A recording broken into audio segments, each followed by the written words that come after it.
Bonjour à tous et bienvenue dans ce nouveau tutoriel pour parler de Midjourney. Aujourd'hui, on va voir comment utiliser l'outil permutation. L'outil permutation, à quoi ça sert? Ça sert avant tout à pouvoir générer des prompts plus vite. Avec un seul prompt, vous allez pouvoir générer 5, 6, 7, 8, X images en une seule fois. Cependant, il faut faire attention car ça consomme énormément de crédits sur Midjourney, donc vous pouvez vous retrouver assez vite à épuiser tous vos crédits et à devoir passer au plan supérieur. Faites attention. Au-delà de pouvoir gagner du temps, l'outil permutation est utile pour pouvoir changer un seul élément de votre prompt. Par exemple, mettre différents personnages dans une même situation. Ou inversement, garder le même personnage et changer son environnement. C'est exactement ce qu'on va voir aujourd'hui.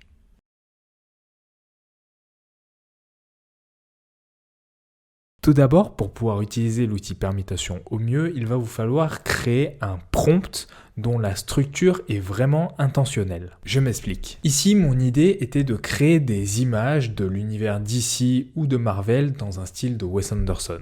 Bon, c'est pas très original, tout le monde l'a fait avant moi, mais je voulais essayer de répliquer ce genre d'image. Et ensuite, je voulais mettre plusieurs personnages de Marvel ou de DC dans le même environnement ou dans un même style d'environnement. Donc, tout d'abord, ce que j'ai commencé à faire, c'est de taper un prompt qui va être très simple.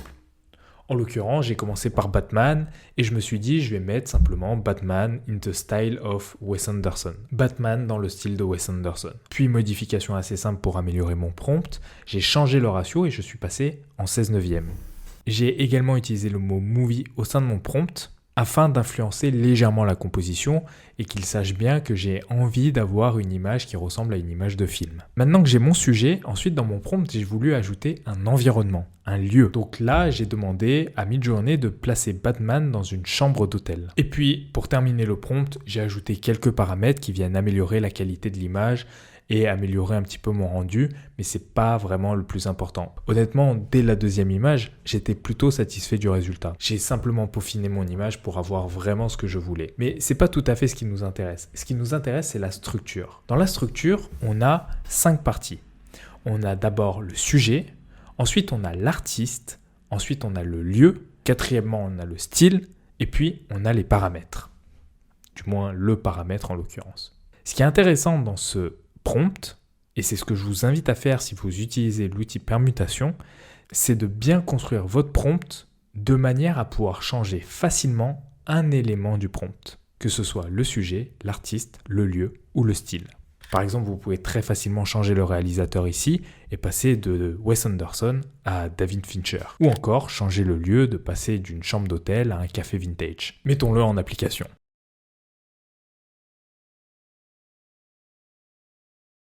Pour utiliser l'outil permutation, il vous suffit d'utiliser des accolades. Donc là, classiquement, je vais faire /imagine, je colle mon prompt et à la place, je mets Batman, virgule, Harley Quinn, virgule, le Joker. Je ferme mon accolade et je clique sur Entrée. À ce moment-là, voilà, on va avoir un petit message qui va nous demander est-ce qu'on veut être sûr de faire non pas un seul prompt, de générer non pas une image, mais d'en générer 3. Ceci, c'est pour éviter que vous dépensiez tous vos crédits trop rapidement. Donc ici, moi, je vais cliquer sur Yes. Et donc là, ce qu'on voit, c'est qu'on a nos 3 prompts qui sont en train de se générer en même temps. Ici, on a donc Harley Quinn. J'aurais pu rajouter le nom de l'artiste, je vais peut-être améliorer un petit peu le prompt pour la suite. Et là, on a le Joker. Il faut encore patienter un petit peu pour le Batman, mais vous avez compris le principe. Je vous propose de voir quelques exemples de permutations que j'ai faites. J'ai un petit peu amélioré le prompt de manière à avoir des résultats qui soient plus proches des vrais acteurs. En l'occurrence, pour Harley Quinn, j'ai rajouté le mot-clé Margot Robbie, entre parenthèses. Je trouve ça quand même vraiment fou à quel point maintenant Midjourney comprend bien la syntaxe et la langue. On peut mettre des parenthèses pour ajouter des subtilités et ça marche très bien. Donc c'est ce que j'ai fait et ici j'ai permuté non pas le personnage mais l'environnement. J'ai pris une image où elle est en train de prendre son bain, j'ai fait une image où elle est dans un magasin de jeux vidéo, j'ai fait une image où elle est dans une chambre d'hôtel Et puis une dernière image où elle est en train de se faire couper les cheveux dans un salon de coiffure un peu vintage. Dans mon deuxième exemple, cette fois-ci, j'ai gardé le même environnement, mais j'ai changé les personnages. D'un côté, j'ai pris Spider-Man, de l'autre, j'ai pris Iron Man, et je trouvais que ça marchait plutôt bien. Et puis ici, c'est pareil, j'ai mis Wonder Woman et le Joker dans une salle de bain un peu rétro. Maintenant, je vais vous montrer comment on peut récupérer le seed d'une image afin de calquer encore un petit peu plus à l'environnement.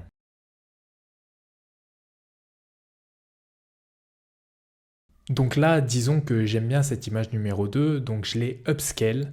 J'ai upscale U2, hop là, du Joker, et je vais rajouter simplement une petite réaction, et je vais rajouter la réaction enveloppe. Une fois que je fais ça, Midjourney m'envoie en message privé l'image qui m'intéresse. Et ce faisant, il me donne le seed de l'image que je vais venir récupérer.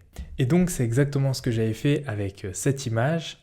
J'étais allé chercher le seed de mon image en utilisant la manipulation qu'on vient de faire ensemble.